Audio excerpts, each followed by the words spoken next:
La contestation sociale continue de grandir dans notre pays. Après la réforme des retraites, c'est au tour d'une autre réforme d'être dans le viseur d'une partie des professionnels. En ce début d'année 2020, le gouvernement entend faire évoluer les modes d'accueil dans le domaine de la petite enfance. À Annecy, le mouvement national de mobilisation a été suivi. Nous y étions. Et on commence ce journal avec une réforme qui fait toujours débat. Et une fois n'est pas coutume en ce moment, il n'est pas question du projet de loi de réforme des retraites. Ce mardi après-midi, les professionnels de la petite enfance ont manifesté à l'appel du syndicat Force ouvrière. En cause, la réforme des modes d'accueil portée par le gouvernement.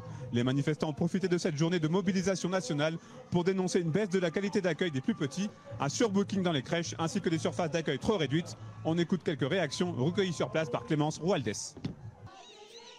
On combat depuis des mois, c'est-à-dire qu'il y ait de plus en plus de professionnels qualifiés pour s'occuper des enfants, alors qu'on tend à faire le contraire, qu'il y ait de plus en plus d'enfants dans de moins en moins de mètres carrés. Donc nous, on est là pour être les garantes du bien-être des enfants. Et donc là, notre sentiment, c'est que ça va à l'inverse. C'est pas des conditions pour les enfants, donc pas des conditions pour nous. Donc voilà, si la professionnelle est pas bien dans son travail, les enfants le sont pas non plus.